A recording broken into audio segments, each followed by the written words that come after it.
Welcome to our Energy Edge webinar, an interview with customer service expert Randi Busse, author of Turning Rants into Raves. Turn your customers on before they turn on you. This webinar is geared to take approximately 40 minutes, as we know that your time is valuable. Once we have completed, we will open it up to a short Q&A section, so please hold your questions until then, or you can simply type them in on the right side of your screen and we will address them after the presentation. If you notice on the GoToWebinar menu box that appeared on the right side of your screen, there's two different sections. You can actually put into the chat box or you can put into the question box, and we'll get to them as soon as the webinar is completed. Let me begin by introducing John Vrabel, who will conduct the interview. John is a founding partner and the managing partner of Energy Edge, as well as our resident expert in business development, with a proven track record for building businesses that are rewarded by the marketplace. John? Hey, thanks, Adrian, and good morning, everyone, and welcome to our latest Energy Edge webinar, one of our coffee break webinar series. So thanks, everyone, for joining this morning, and I would like to introduce to you our guest for this morning, Randi Busse. Randi, welcome.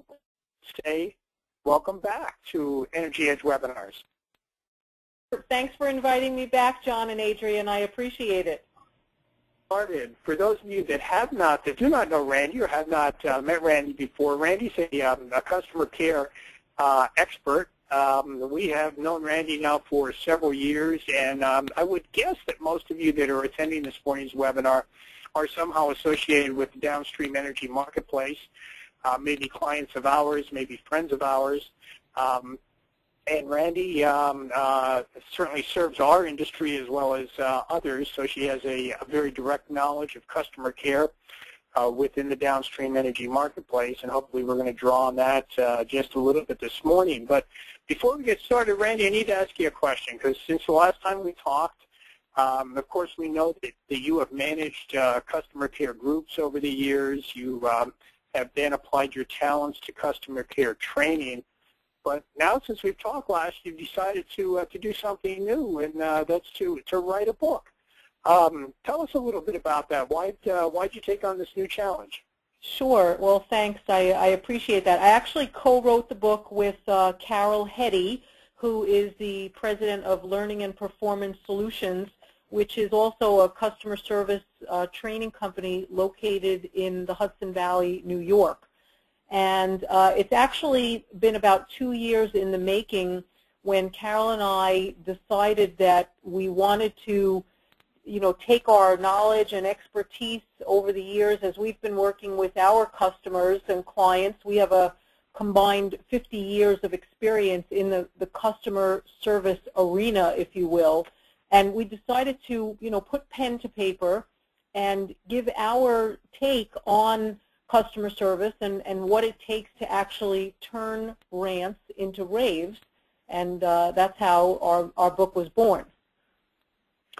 Well, that's helpful, and thank you for sharing, with us a probably pretty close to a final draft, I would guess, of your book. And what I'd like to do this morning is maybe take a look at some of the things that you have said in the book, and have you respond to maybe some questions that I had as we went through it, if that's okay.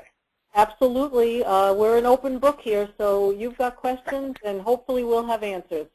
All right. Or an open book, so to speak. That's right. Well, one of the things that caught my attention was you point out in your book that customer service has evolved into a business strategy, and that it's often the only competitive advantage that a business has. And recognizing that, we're in the downstream energy marketplace, so many of the companies that we work with are companies like oil, propane, commercial fuels companies, HVAC companies, maybe solar companies. You think about the energy that they have, and it's very much a commodity type of a product, so their customers are oftentimes looking at the fuel that they provide is really the same fuel that a competitor might provide. So that your comment about customer service maybe providing the competitive advantage for them really really struck home with me. Can you speak a little bit about that? Yeah, absolutely. And, as you alluded to, the people that are listening to the webinar are in a commoditized marketplace. And so what I could get from you, I could get from, 10, 20, or 100 other different companies. And so what is going to make me buy from you? And, the correct answer is not price, right? We don't want to necessarily compete on price because there's always going to be somebody that could undercut your price and, take the customer from you. And so the customer experience that you provide to your customers is often the only thing that you have that can differentiate yourself. And, one of the statistics that we shared in the book, actually it's on page 1, is that there was a survey that was done by Forrester Research. They do a lot of work in the customer service area, the State of the Customer Experience 2012 report. And of all the companies that were surveyed, 93% actually identified the customer experience among their strategic priorities, and 28% of them actually put it on the top of their list. So companies know that they've got to find a way to stand apart from their competitors, and customer service is no longer just a department.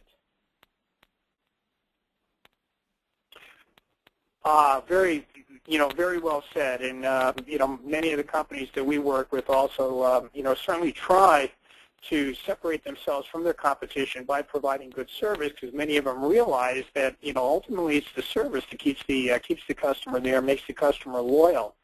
One of the other things you talk about in the book is customer centricity, and I ran across a quote that actually came from a guy that I know and I also know in the industry. His name is Chris Westhead, and Chris is president of Morania Oil in Nassau County on Long Island. And it's a little bit of a long quote that was, I assume that Chris probably read one of the early drafts of your book. But I'd like to just take a second to read it to our attendees, because I think it speaks very specifically to what you just mentioned and to our industry directly as well. Chris writes, "Read the words, lessons, and amusing stories contained in this engaging volume. Find yourself captured by this entertaining and extremely interesting book. You will view the anecdotal stories as both enjoyable and scary at the same time. You may at first find yourself taking in the various accounts and examples as though you were a window shopper gazing into the business lives of others with interest. It will be as though you are taking a critical look into someone else's enterprise, asking why any owner or manager would permit some of these scary rants to work in their organization. Then it hits you. You suddenly realize that so many of these tragedies are actually happening right in your own company.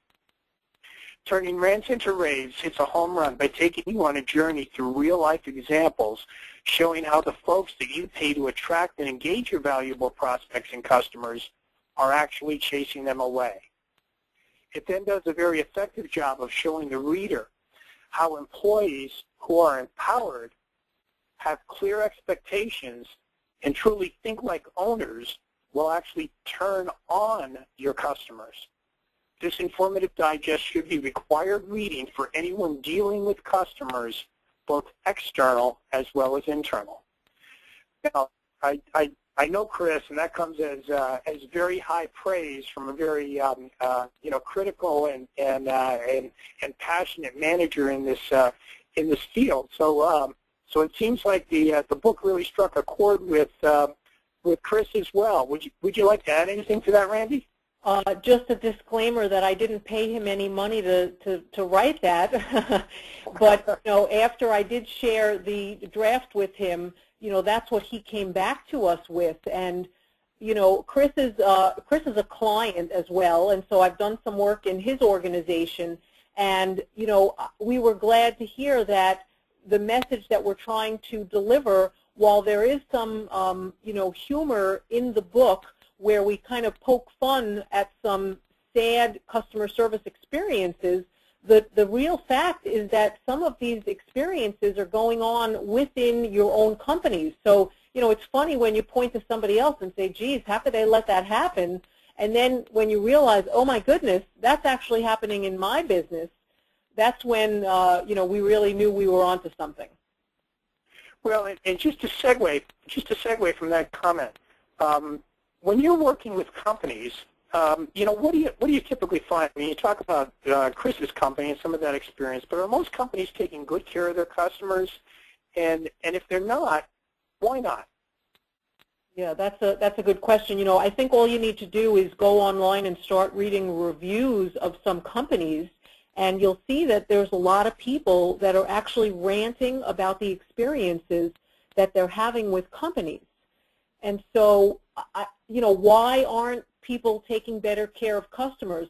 I think, for most of the people that may be listening in on this webinar, they may be business owners or managers of their organizations. And so as owners, leaders, managers, we know that taking care of the customer needs to be priority number one, because without the customer, obviously, we have no business. But those people have what I like to call an owner mindset, right? You don't have to be the owner to be thinking and acting like an owner. But unfortunately, not all of the people representing your company are thinking and acting like owners of the business. And, the slide that's up right now, who is taking care of your customers, if you advance the slide just one, I think, I'd like to tell you who's actually taking care of your customers. Now, the woman on the left, her name is Rants, and you can tell by her body language that she doesn't look too happy, contrasted with the lovely young lady on the right-hand side, Rave, who, she's got a smile on her face. She's ready to rock and help your customers. And so anybody who's listening to this webinar has employees like Rants that are working in their organization, and hopefully they've got more employees that are like Raves taking care of customers. And so what we wind up doing within the book is we show you things from Rant's perspective and what happens when Rant takes care of your customers. And then we show you the same scenarios when Rave is taking care of them and how much of a different impression customers have of not only the employee taking care of them, but your company as a whole. Well, that's probably true of most organizations that you encounter, I would suspect. And thinking back to Chris's quote, talking about scary experiences, one of the things that you also point out in the book that I'd like you to comment a little bit about as well is that the average business will never hear a word from 96% of their unhappy customers. Now, when I first saw that, I thought, wow, you do the math on that, and that's 1 in 25 customers, only 1 in 25 that have complaints that you're going to hear from. And then you went on in the book to point out that those unhappy customers tell another 10 or 15 about their bad experience. I mean, you really wind up very quickly having this multiplication effect of bad customer service. I mean, that's pretty scary. Yeah, it is. Word of mouth years ago was, I tell a friend who tells a friend, and then by the end of the weekend, the whole neighborhood knows not to do business with a company. But social media has changed the landscape, and word of mouth is actually now on steroids with social media. And so, I can tell one person, and in seconds, all of the people that are following me on Twitter might hear about it. Anybody that's Googling a company and looking a review up is going to see my negative rant about the company. So it's not just one customer having a bad experience. It's almost like everybody else gets to live through that bad experience that the one customer had with your company. Yeah, and those experiences, those experiences come in a number of different forms. The slide that I just put up on the screen, is one of them that you use, and it's a little interchange between a customer and, in this case, Rand. who does not handle a very difficult call that should be handled, I would think, with a whole lot of empathy, does not handle it very well. I'm wondering, for the audience, if you could, maybe just kind of take us through maybe what Rants did in this case, but maybe what Rave would have done, or maybe a better way to handle this, just as an example, so we can get a little bit more of a feel about what you're talking about as far as good customer service and bad customer service. Sure. Well, reading from a script obviously is not the way to go. And I think being present in the conversation and really listening to what the customer said. So here's a customer that, happened to be calling to disconnect their father's phone, whether it's their phone, their oil account. It doesn't matter what it is. They're calling because they just had a tragedy. They lost a family member, and they're calling to disconnect. And Rants is just interested in, what's the phone number, what's the account number, let me just take care of this, rather than, acknowledging what the customer said by saying something like, I'm so sorry to hear about your loss, I'll be happy to take care of this for you as quickly as possible. And so responding appropriately is really key, and showing empathy when appropriate. And so if you're not really in the conversation with the customer, and this is just, call number 18 of the day, you're going to just go through the motions and not respond appropriately to the customer. Now, in this case, the customer was calling to, cancel an account, but that doesn't mean that, she doesn't have an account. It doesn't mean that she doesn't have friends that, would be looking for a new company. And so we want to make sure that anytime we're dealing with a customer or a representative of the customer, that we're treating them in a way that's going to inspire them to rave about the experience and, in the end, your company. Well, I think that's the key, to me anyway. You want to get those raves, obviously. Kind of picking up on that, one of the other things that you talk about is how customers are influenced, or can be very influential, or can be very influenced by other customers' comments. And certainly I look at reviews online of companies or products. Tell us a little bit more about this ripple effect that you talk about as far as customers' influence. Yeah, well, I think a lot of us, the first thing that we do when we are looking for a company, whether it's, a plumber or, a new oil company or anything else that we, are buying, goods or services, we'll ask the people in our sphere of influence, hey, do you know a good plumber? What oil company are you using? Who do you use for your propane? And, we will listen very intently to the opinions and recommendations of the people that are closest to us, our friends, our family, our colleagues, people that we know, like, trust, and respect.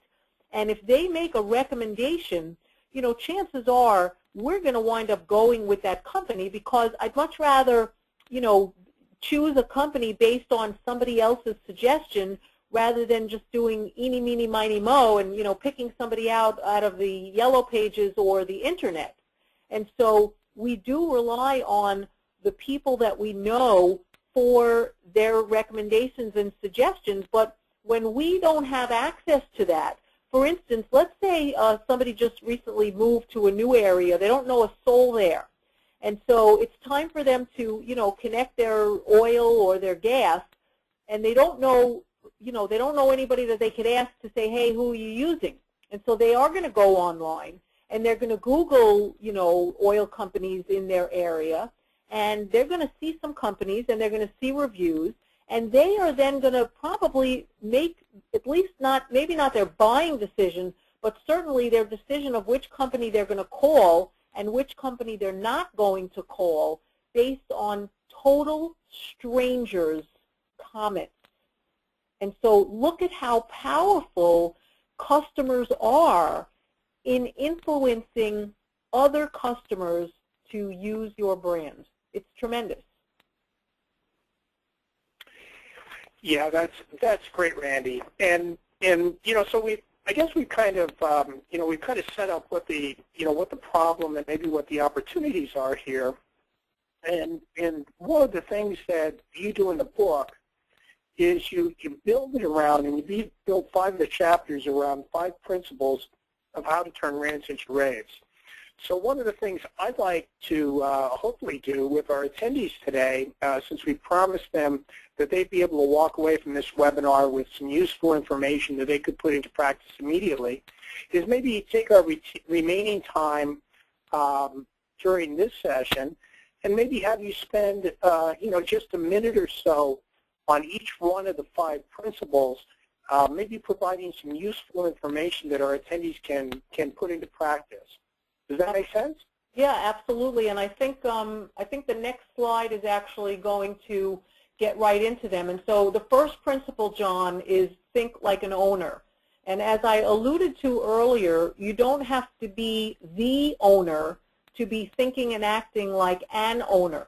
And so if you're thinking like an owner, you're making decisions, solving problems, and doing what's right for customers as if you were the owner of a company. Because the owner of a company is going to take responsibility for the customers. They're going to do whatever it takes to make sure the customer is happy, making the customer a priority, and resolving whatever their problems are, even if they weren't the ones that caused them themselves. And so, the takeaway for this would be is empower your employees to make decisions that you would make as the owner of the company to ensure that the customers are being taken care of in the manner that you would take care of them yourself, because you can't take care of all the customers, and do everything else. So when we have representatives in our organization that are responsible for taking care of customers, we need to make sure that they have the knowledge, the tools, and the power to act as if they're the owner of the company. Does that make sense? Yeah, it does. And I'm thinking back to Chris's quote about the, the power of really empowering your employees with and setting clear expectations, for them. So yeah, that makes sense to me. Your second principle is to build a relationship. How do you go about doing that? Right. Well, there's an old saying, people do business with people they know, like, and trust. And, to that, we want to establish rapport, demonstrate you care, and show genuine interest in your customers and their needs. And, how you would do that is by, acknowledging customers, certainly, getting and using their name throughout a conversation is important. Remembering customers if you've spoken with them in the past, trying to remember certain things about the conversation that you had with them the last time to make them feel as if they're not just a number to your company. Certainly you want to thank the customers for their business because they do have choices and they don't have to do business with you, but when they choose to do business with you, you want to make sure that they know that you appreciate the fact that you're doing so. Makes perfect sense, and I guess a lot of times it seems so easy to get good customer service. If you just kind of follow the golden rule, do unto others. Absolutely. Yep. Yeah. So one of the other things that you talk about is removing the roadblocks. Does that kind of make it easy to do business with you, or what do you mean by removing the roadblocks? That's exactly what it means. We need to eliminate the obstacles that get in the customer's way of doing business with us. And, it's got to be easy for customers to reach you, to find your phone number, to contact you. When they call you, are they, being put in a queue and left on hold for 20 minutes?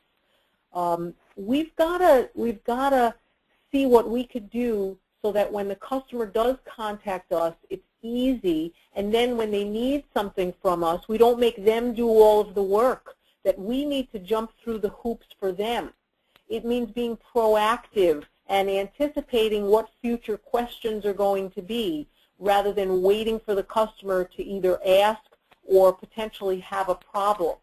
So it's really kind of being one step ahead, and we don't know what the roadblocks might be unless we actually walk in the customer's shoes, which is the next principle, walk in your customer's shoes. And when we talk about that, you know, we need to think about the customer, what he wants, how he wants to be treated, and that kind of ties back into the golden rule, right? We need to understand what customers experience when they deal with us.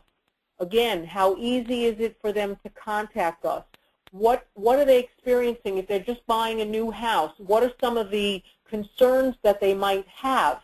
And so if we could educate them and tell them things ahead of time, we could save them a lot of aggravation, and that's going to make them really think very highly about us, which kind of takes me into the last principle, which is capture your customer's heart. And that's really what we're trying to do. That's really getting your customers to rave about you. And how we do that is by creating an emotional connection with your customer that makes them, you know, feel special and appreciated. And it's personalizing their experience. It's going above and beyond what they expect and really being genuinely interested. You know, think about if you have a customer that you talk to on a regular basis and they mention to you that they're going, you know, out of town on a cruise, and then you speak with them again in a couple of weeks. Imagine if you say to them, you know, hey, John, you know, how was that cruise that you went on with your family? Well, you know, that customer is going to feel pretty good that you remembered that, you know, you were going on this cruise and that you actually took the time to ask about it. And so if we could find a way to connect with our customers that they're in love with our company and they're raving about us. They're not even waiting for people to say, hey, do you know a good oil or propane company? They're going about just talking about them because they can't believe how well they're treated by the company that they do business with. Yeah, that's you know, that happens so often. As I'm listening to you and I'm talking about, I hear you talking about, you know, having employees, you know, act like an owner, you know, and treat the customer and walk in their shoes and so forth.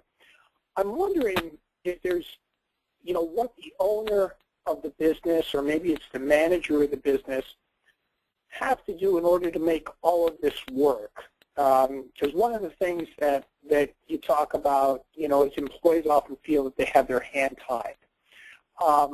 Yeah, so I guess there's really more than just employees wanting to do the right thing and maybe following some of the guidelines or the principles that you've just given us.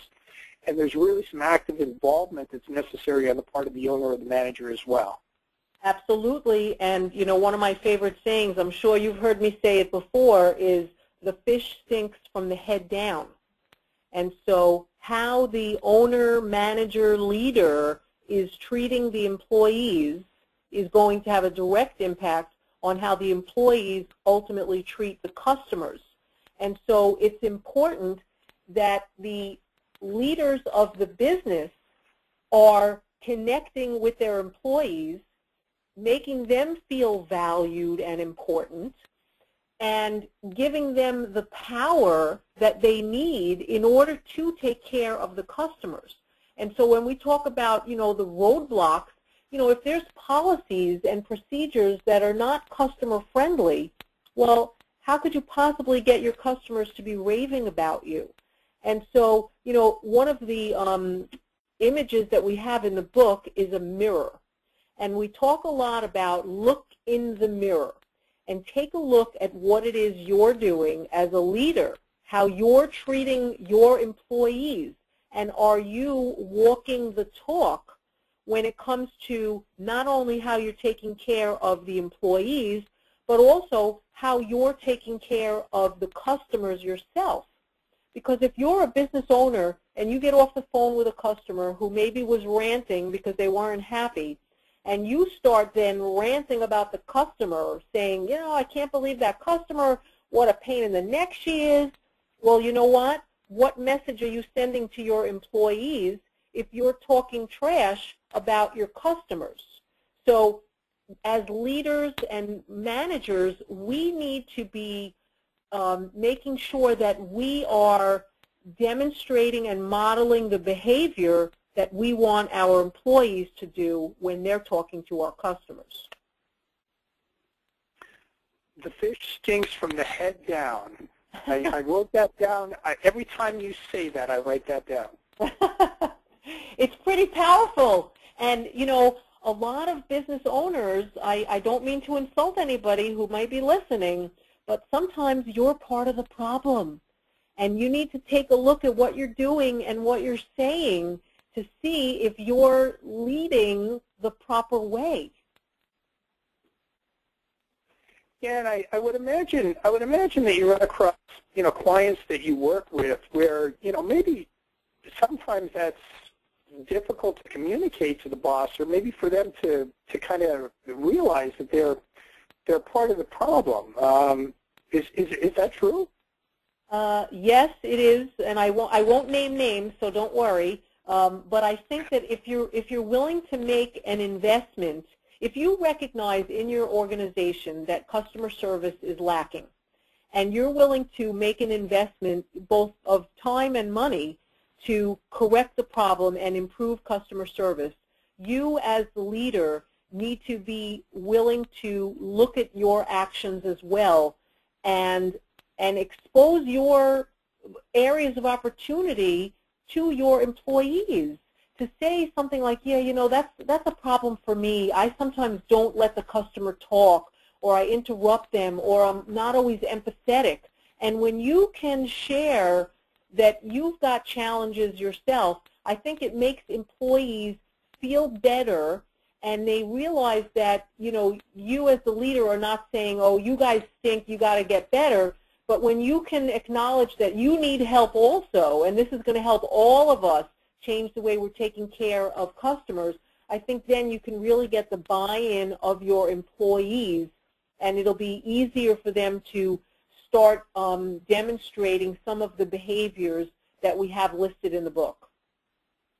Well, one of the reasons why we like you joining us, you know, periodically, and appreciate your time in doing so, is you know, with the companies that we work with, you know, we more frequently than not, you know, have others say to us, hey, I need to have somebody come in to the company to do some customer service training, and you know, we have this problem or that problem. But you know, I guess when you go into a company, you're really doing two training. Yeah, you're training the employees, which is what the boss recognized that was needed. But I guess in a lot of cases, you're also training the boss too.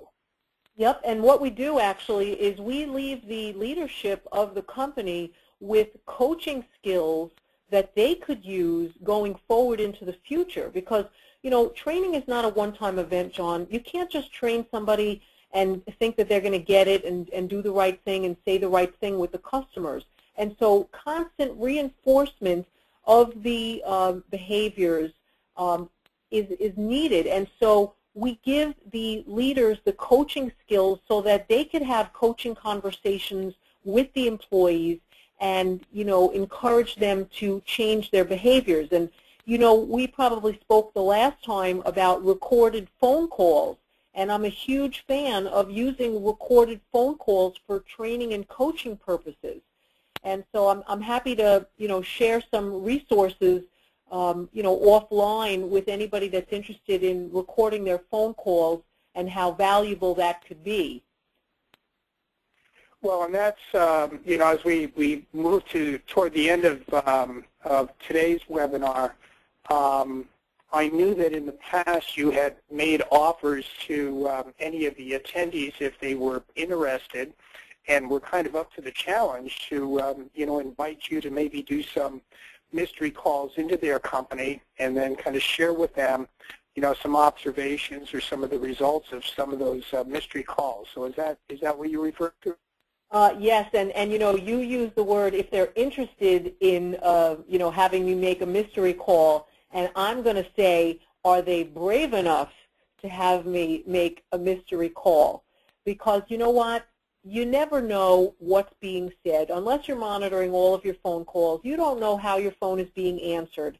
And wouldn't you rather find out from me that maybe there's some areas of opportunity rather than finding out from a former customer that the way they were treated on the phone is one of the reasons why they left. So I will make the offer of a complimentary test call or mystery call into anybody's company that's interested. And what I'll do is I'll record the phone call, I'll send you the recording, and then I'll actually go through it with you and make some recommendations on how the call could be improved. And in a minute, don't change the slide yet, but in a minute you'll have my email address, and you can sign up for the test call on, via email, or certainly you can call me. But I do want to let you know that I'd like to offer anybody who is listening, as a thank you to you, John, for spending the time to, speak with me. I'd like to offer a discount to anyone for $5 off the book.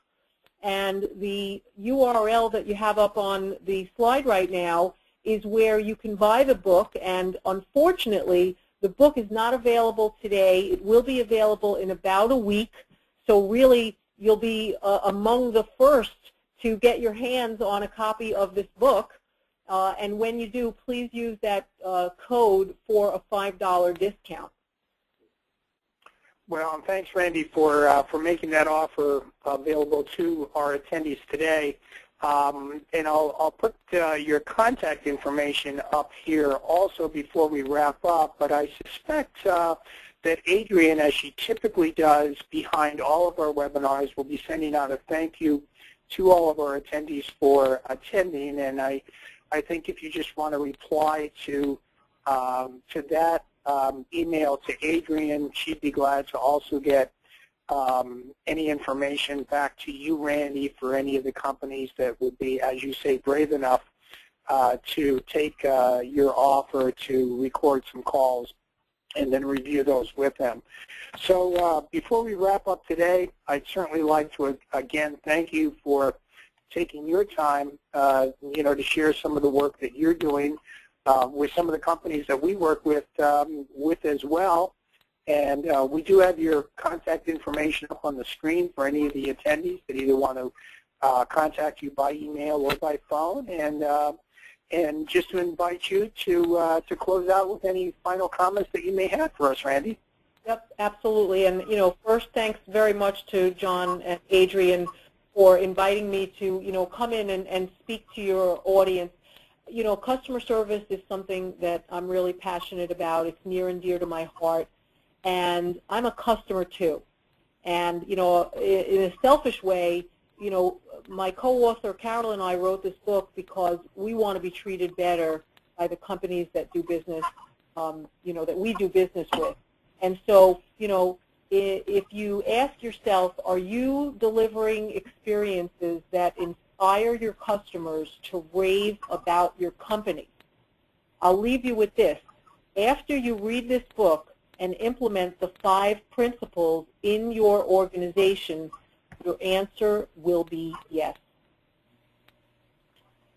Well, Randy, thank you very much again for your time. One other comment for our attendees is I believe Adrienne is also recording this interview, so that will be available on our website. Again, thinking back to Chris's quote and his comment that the book should be required reading for any of the employees dealing with their customers. Maybe one of the starting points also for our attendees might be to make this interview available to them that they can just listen to in a quick 40 minutes or so. So, Randy, again, our thanks to you, and I'll go ahead and turn this back to Adrienne for any closing comments or any administrative details. Thanks. Well, thank you, John, and once again, I think you've covered everything I need to say. But Randy, if you have an extra few minutes, we do have a few questions. Absolutely. So are you game? Sure, always. Okay. What do you do if you realize that most of your employees act more like Rant than Rave? Well, you don't necessarily have to go put an ad in the newspaper to replace the staff. So that's the good news. The sad fact is that a lot of companies do have employees like Rant working for them. And, you know, they've probably been working there for many, many years. So you don't have to get rid of all of your employees. But what you have to do is you, again, have to model the behavior that you want them to demonstrate. You need to educate them on how you want the customers to be treated, and you have to empower them to be able to take care of the customers in the way that you want them to be treated. So it's about having conversations with them, and as John suggested, you know, certainly the book is a great starting point. Okay, good. Can you comment more on the fine line between scripts on computers and being careful to not really use them? Yeah, you know, scripts, I'm not a big fan of scripts. I'm a big fan of suggested verbiage. We don't want to have people reading from a script because that never sounds genuine, and it leads to responding inappropriately at times. And I think that if we look at the principle of walk in your customer's shoes, which is principle number 4 in the book, you know, put yourself in the customer's shoes, and how would you want to be treated or spoken to if you were the customer? And so we need to ensure that the people that we have taking care of our customers have the right mindset. Not only do they need the skills, but they also need to have the heart and the passion to want to take care of customers in such a way that inspires them to rave. So it's educating your employees on what you expect. Is it hard to get your employees to buy into these principles? I don't think it is, again, as long as you're walking the talk. You can't, you know, say do this, but then you do something else. And so sometimes you do have to make decisions that maybe you don't have the right people on the bus, but I wouldn't be so quick to, you know, get rid of employees before trying to turn them from rants into raves. And, you know, when you just look at the title of the book for a second, Turning Rants into Raves, you know, we're talking about your customers' rants into your customers' raves. But we're also talking about turning your employees like rants into employees that are more like raves. So this book will show you how to do that. Interesting question, Randy. Does customer service really matter all that much? Aren't most customers just shopping for the lowest price? Oh, boy. You know, I think we think they are. But you know what? Study after study has shown that customers are willing to pay more for a good experience. And so I will say to you that, yes, price is a factor. It's a factor. Obviously, if you're charging $1 more a gallon for oil than somebody else is, you're probably going to have a hard time selling me on it, even if your service is fabulous. But I think that customer service is often the only differentiator, and the customer experience starts with hello. And how you are answering the telephone is going to set the tone for whether that customer decides to buy from you or hang up and call your competitor. So if you're answering the phone and saying, you know, oil company, I'm not going to be inspired to stay on the phone and stick around to hear anything more than what the price of oil is. So yes, the customer service is really important. And if it wasn't, I wouldn't have a business, right? Absolutely. Let's go back to the fish stinks from the head down.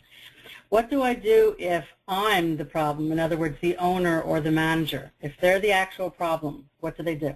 Right. Well, you know what? Congratulations, first off, for acknowledging that you are the problem. Second step is get a copy of this book, because this book is going to give you a roadmap of what you need to do in order to lead from a place that you want your employees to follow. And, you know, again, it's really looking at what you're doing, what you're saying, how you're treating employees, how you're treating customers, that's going to have an impact on what your employees actually do. So it's okay if you're part of the problem, but now do something about it. Very good. Okay, that was the last of the questions. So I'd like to thank you, John, for conducting the interview. And Randy, it's always a pleasure listening. So thank you to you and to our attendees for taking the time for this webinar. As John previously mentioned, I will be sending out a thank you, if you will, for attending the webinar. And you can feel free to send any questions that you may have that haven't been answered back to us. And I will either see that Randy gets it, or we'll handle it from there. Also, like John mentioned, we did record the webinar, so if you're interested in that, you can ask for that as well. So expect the email shortly. And again, thank you, everyone, and I hope everyone has a wonderful day. And if you're on the East Coast, please be mindful of the impending storm. Thanks, Adrienne. Okay, bye-bye. Bye. Thanks.